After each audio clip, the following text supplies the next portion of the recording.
Don't forget to like this video and subscribe to stay updated with all our latest content. Join us and never miss out on the excitement. Ryohei Arisu lives with his father and brother in an apartment. After missing a job interview to play video games, his father chooses to no longer support him and kick him out of the house. He meets with his two friends, Chota Sagawa and Daikichi Karubi, on the streets, accidentally causing a crash at an intersection outside. While catching a glimpse of fireworks, the boys flee into a train station restroom stall to hide from authorities. However, the lights mysteriously turn off. Curiously, when they exit, the train station, as well as the street junction and the entire city, are completely deserted with no one in sight. Additionally, their mobile phones stop working and do not turn on. Nightfall approaches, and just as they begin to celebrate the situation, a billboard activates on a skyscraper, pointing the way to a game. They follow the direction to the GM building, where they meet two other participants, a woman named Shibuki Sayori and an unnamed high school girl. They register for the game by each taking one of the cell phones provided. The announcer on the phones declares the game, which is titled Dead or Alive, and is marked with the 3 of clubs card. Entering the elevator, the participants are placed into a room with 2 doors, one labeled Die and the other Live. Questioning the rules of the game, the 2-minute time limit fast approaches and the room fills with smoke. The high school girl chooses the Live door, but as she chose the wrong door, a laser fires a beam into her head, killing her. With this, the other participants go into the other door just before the time limit runs out, and the room fills with smoke. The second room contains the same 2 doors, but an even shorter time limit. Although originally appearing as a game of luck, Arisu devises a strategy to beat the game. Using his footsteps and his memory, he is able to estimate the building's layout. The floor is square-shaped and consists of 9 square rooms. Guessing the final exit's location, he estimates a path to the end point. With this strategy, the remaining 4 participants are able to clear most of the rooms relatively easily. However, they approach the final room, where the exit point is not where Arisu expected. Replaying a previous video of the high school girl being killed, Arisu is able to determine that one of the 9 rooms is actually split into 2 parts, one safe and the other unsafe. They enter the correct door and reach the exit just in time, leading them to an alley outside. However, Chota injures his leg from the flames in the final room. As a reward for completing the game, they are each awarded with a 3-day visa pass. An old man appears, declaring that his visa is about to expire. A laser beam appears from the sky, killing him. The 4 realize, to their horror, that when their visas expire, they are killed, and the only way to extend this time is by winning more games. Around the city, several people, no longer wanting to participate in violent and dangerous games, forfeit their lives by letting their visas expire. An unnamed woman watches from the distance. The girl is named as Usagi Yuzuha, who reminisces on her past life. Rock climbing with her father, she was told words of encouragement by her father. In the present day, she vows to survive under all circumstances. Meanwhile, the 4 survivors of the Dead or Alive game seek shelter in an apartment. Shibuki reveals her past. She was working for a major company and had sexual intercourse with her superior to get a promotion. But while she was showering, the lights turned off. Her superior mysteriously disappeared from the bed. She would play a game, but she ended up being the sole survivor, leading her to the Dead or Alive game soon after. The survivors find that all electronic devices no longer work. Furthermore, the phones they got at the Dead or Alive game run out of power and die. Contemplating how this came to be, they agree that this was masterminded by someone. Nightfall arrives and they prepare to go to their next game. Chota is injured, so he stays behind while Shibuki takes care of him. After the others leave, they begin to have a romantic moment. Meanwhile, the others follow the billboard to an apartment building where they find a total of 13 participants. They find a man named Nitobe, explains the game system. Each of the games are labeled with a playing card. The number denotes the difficulty, where higher numbers indicate a harder game. The card's suit denotes the game genre. Club games involve teamwork. Diamond games involve wits. Spade games test physical capability. And heart games, the worst of all, involve highly psychological tests that seek to destroy relationships. This particular game, named A Game of Tag, is given the 5 of spades. The rules are explained. A time bomb will explode in 20 minutes, and in the apartment building,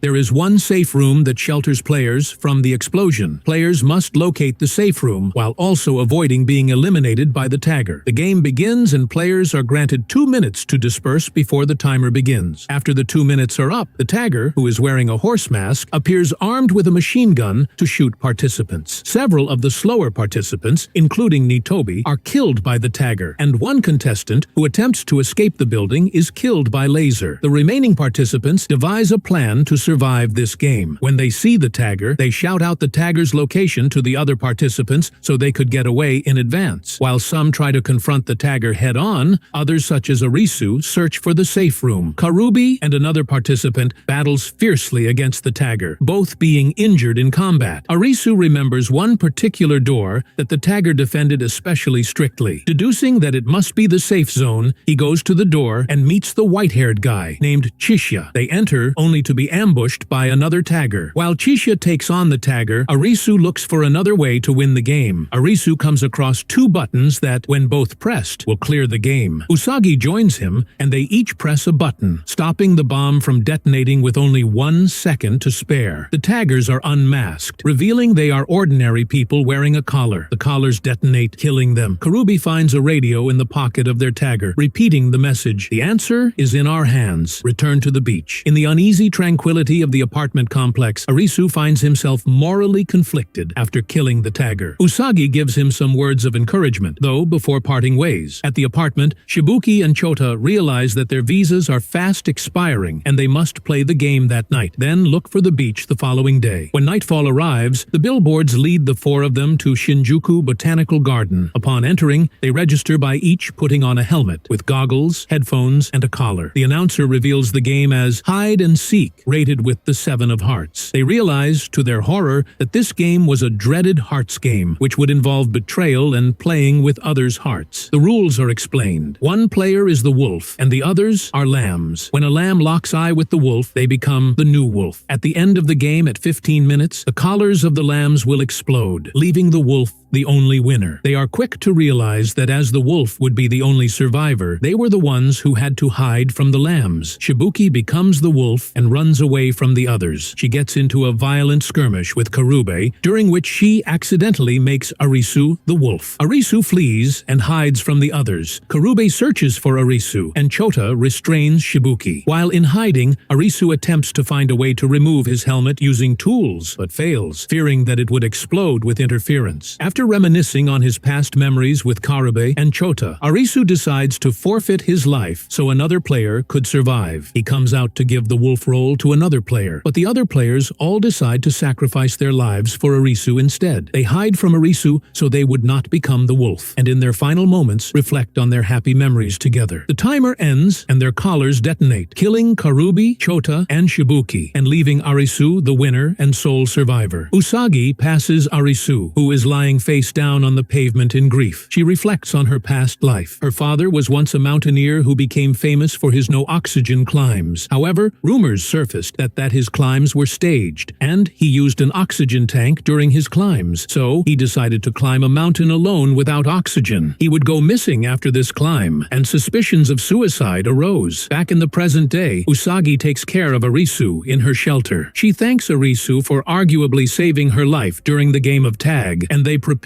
for the next game to renew their visas. Nightfall arrives and they are led into a graffitied bus parked in an underground tunnel for the game. Inside the bus are 3 other participants named Takuma, Yamane, and Seizan. The game is named Distance and is given the 4 of clubs. In this game, the participants must run through the tunnel to the end goal within a 2-hour time limit to clear the game. The game commences and they start running down the tunnel. However, one of the participants, Takuma, has injured his leg in a previous game and had to be left behind at the start. After over 5 kilometers down the tunnel, they approach a replenishment station, but they choose not to drink from the provided water bottles and instead drink water that Usagi brought. At the 6-kilometer mark, they are confronted by an aggressive black panther. 3 of the 4 escape, but Seizan is mauled to death by the panther. After over 8 kilometers, they come across a diesel-powered motorcycle. Arisu realizes that he could use the diesel to power the bus, saving Takuma's life. Given that there was an entire hour left, Arisu runs back to the starting point with the motorcycle, while the other 2 go to the end, where the tunnel is blocked by a wall. Arisu reaches the bus with 15 minutes left to spare, preparing to drive the bus back. Meanwhile, the other 2 wait at the end, only for the wall blocking the tunnel to break, filling the tunnel with a massive flood. They run back to avoid the rushing waters, but Yamane falls and drowns in the flood. Usagi meets Arisu and Takuma's bus, and gets on just before the waters capsize the bus. bus. The remaining participants regain consciousness and climb out of the bus. They find that the word goal was painted on the side of the bus, meaning the bus was the goal the entire time. Takuma, the only survivor of the original trio, parts ways with them, having completed the game. Daytime arrives, and Usagi and Arisu decide to go to the aforementioned beach.